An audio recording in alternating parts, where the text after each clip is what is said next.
Yes, you know what's happening. The Triple B's here. Yeah. So, Wagwan, Salam Alaikum, and Shalom, brothers. So I just witnessed the Joyce, Joseph Parker Wayne. I'll get onto that in a minute.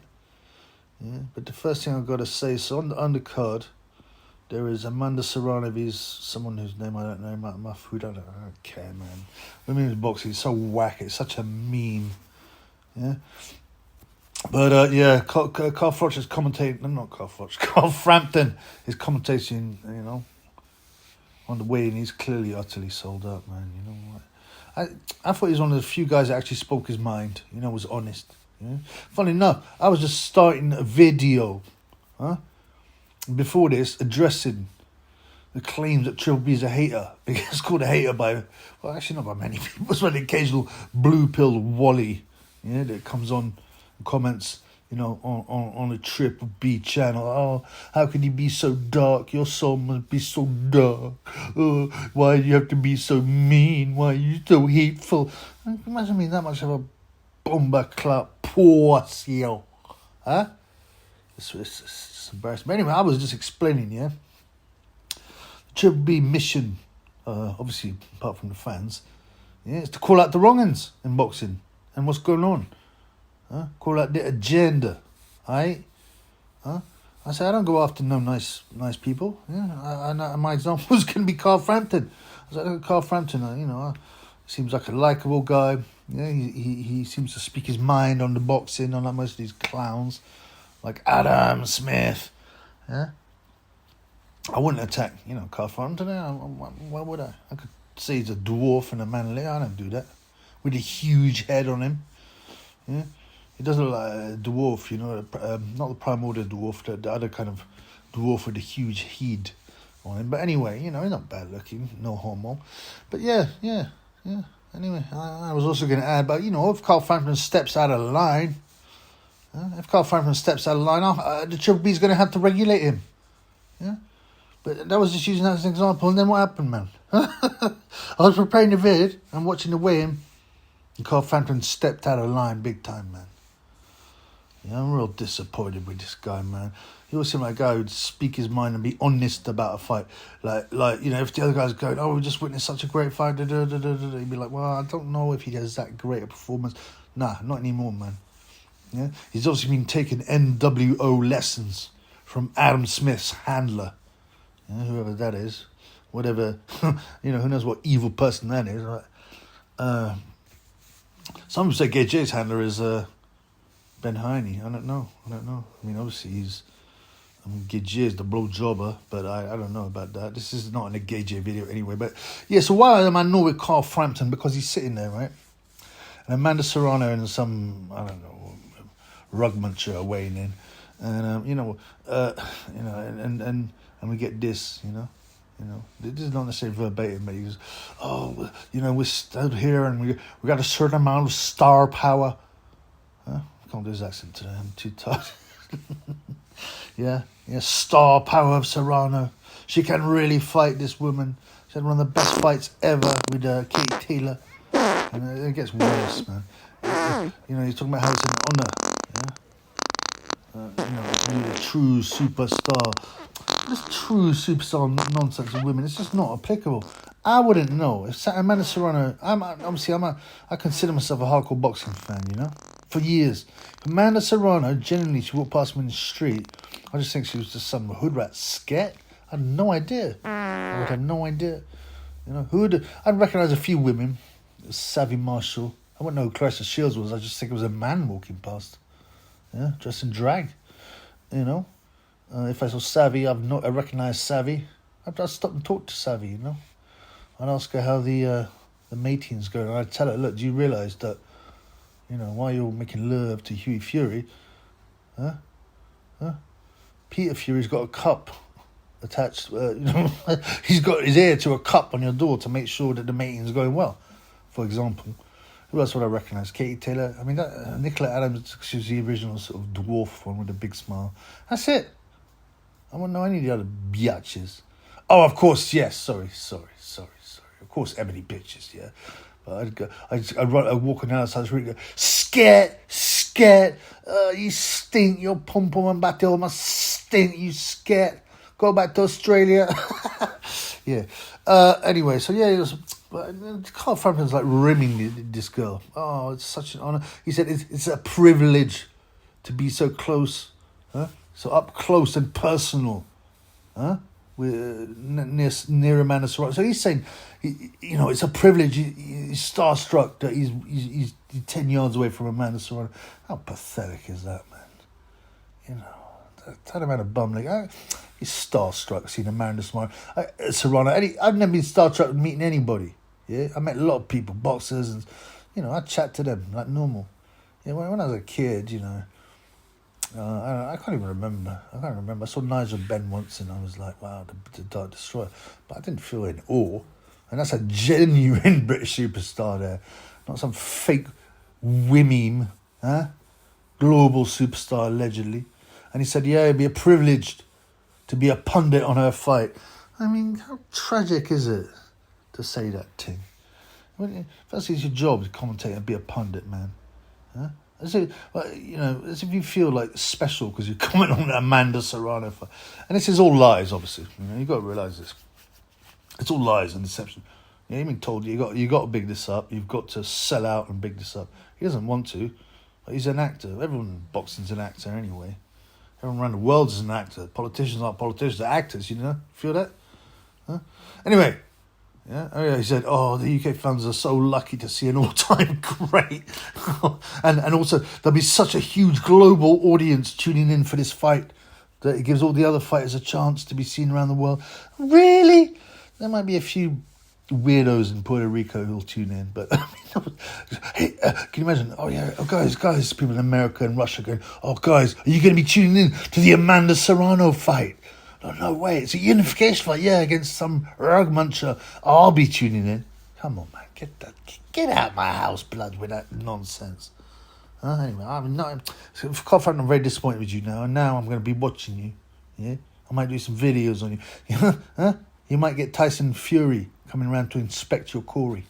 All right, so you be careful, boy. Anyway, so on to the real fight, okay? Yeah, my boy, the Jugger Chad. Yeah, the Jugger Chad, the Juggernaut, Big Joe Joyce, fighting Joseph Fruity. Jump for your love, jump in, Parker. Okay, so Parker get on first. Now, he looked a little chubby for Joseph Parker. I mean, he's never one of those super ripped guys, but he looked solid whilst being in great shape. I thought he looked slightly chubby, I think he's 255.4 pounds or something. And it seems that he's been spending too much time at Tyson Corey's table, eating Tyson Corey doesn't eat healthy, does he? He likes fish fingers, beans, chips and buttered white bread. I mean, come on, man. Tyson Corey, you can tell about Tyson Corey's shape. He doesn't eat well. I don't know how he does it. Been having too much of that gypsy stew. Nice stew pot with all the fish fingers and chips as well. I mean, you could argue, he wants to be big because he's fighting the Jugger Chad, and he'll be giving away weight. I don't know. I wasn't that impressed. I think it's 4. I'm going to check on his weights. 1 minute. Yeah. So Joseph Parker is unusually heavy. This is the heaviest he's ever been. Just flicking through the weights. He is 4.5 pounds heavier than he was against Derek Chisora. Okay, 2. But generally Parker would weigh around 240 pounds. He was 236 when he fought Gage. I'm a bit surprised by that weight, to be honest with you. What does it say? Well, we'll get on to that. I mean, some people would say, well, he's fighting a bigger weight, so he's put on a bit of timber so he can hang with a bit of Jugger Chad. Yeah, but I don't buy that really. And it also seems to imply that he's going to stand there and trade. Yeah, standing there and trading with a Jugger Chad is just not a good tactic. He should be trying to use his boxing skills to And so now more and more, I'm wondering, could there be a stoppage here? So anyway, the juggernaut, the juggernaut get on the scales, man. He's Do you know what I find weird about? I don't know why no one's noticed it, but I've talked about it before in the videos. But Joe Joyce has got his right biceps are underdeveloped. It's like really small compared to his other one. It seems like it hasn't grown properly. It's quite weird. Obviously, it doesn't seem to make much difference, man.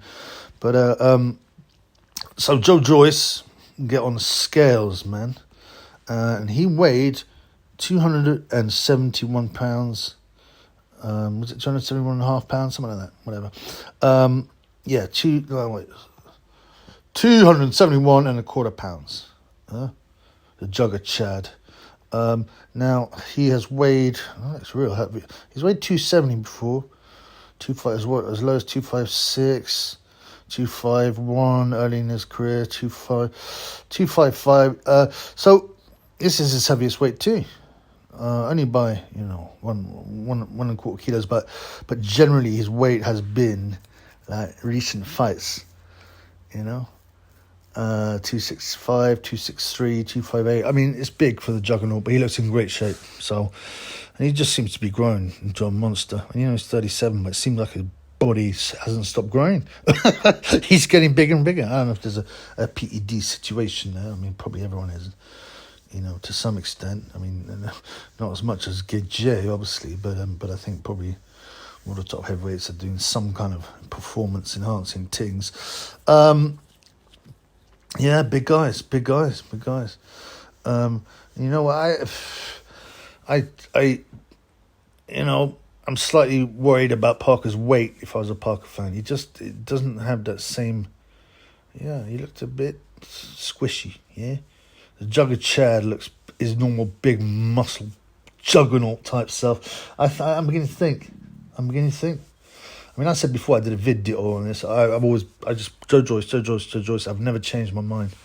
Now I'm leaning towards Joe Joyce stoppage, because I believe that if Parker starts deciding to sit down and trade with the Jugger Chad, it can only end one way. Stoppage, probably later on, the second half of the fight.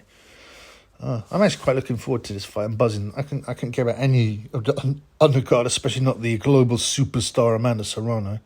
But yeah, I'm looking forward to it. I'm starting to. I might just put a little bet on the juggernaut by stoppage. You can get about. I saw at one bookie you get about 3-1 or just under 3-1. So maybe I'll do that just for some interest. Yeah. Before I go, so.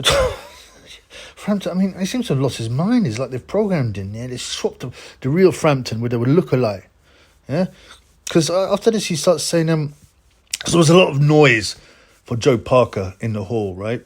But from Tyson Fury's camp, obviously, they'd be noisy and cheering, whereas there wasn't as much noise for Joyce, right? And so Carl Frampton took that and made... he took that small piece of evidence and decided that he's not sure who's going to have more support in the arena on the night. It could be 50-50, or maybe Parker might have more support. Choice, because I mean, come on, man. He said, Parker's got loads of fans in the UK. Frampton's losing his mind. Is he high, man? I don't know. Come on, man. This is Britain, the UK, and Joe Joyce is a Brit, and he's well liked. Parker's not really that known in the UK. He fought Gay J, and he's fought a couple of times. I mean, he's known to an extent. I've never heard a single Brit go, I'm such a big Joseph Parker fan. I mean, as if saying half the hall will be cheering for Parker. No, there'll be Tyson Fury camp will be there shouting. But 95% of people in that hall, at least, are going to want bigger Joe Joyce to win. Unless New Zealanders were suddenly flown over, and I find it highly unlikely. It's not big boxing in New Zealand anyway, and it's like a small population. It's like the other side of the world, blood. So I mean, that's another stupid comment by Carl. I'll be watching you, Frampton. I'm watching you now, man. You're on a Triple B hit list, blood. Anyway. Sorry, before the Triple B goes, so I just wanted, this is like a postscript. I went on walkabout the other day, and I was like, man, what's going on, man? Yeah, seeing the horrors of the normie world out there. Yeah. So anyway, I had to go on a bus today. You know, I really leave my crib and, you know, and go further than walk into the local shop with a bulldog. Yeah. Now, I just get on the bus, go to the pharmacy. You get me? And I get on the bus. Yeah. I got the bulldog. And I'm sitting there, and there's this girl there looking around, smiling. Obviously, she loves animals. He gets a lot of attention, Tyson. And you know, it was just like, I looked at her. She was really pretty. You know, really nice blue eyes. You get me? And obviously loved animals. She couldn't take his eyes off the bulldog. Yeah. And I just looked at her. Oh yeah, you know, smiled at her. You know, obviously you know, she was like 18 or 19. You know, you know, as far as I'm concerned. And then, you know, she just looked pretty and fresh and no makeup and tattoos, yeah.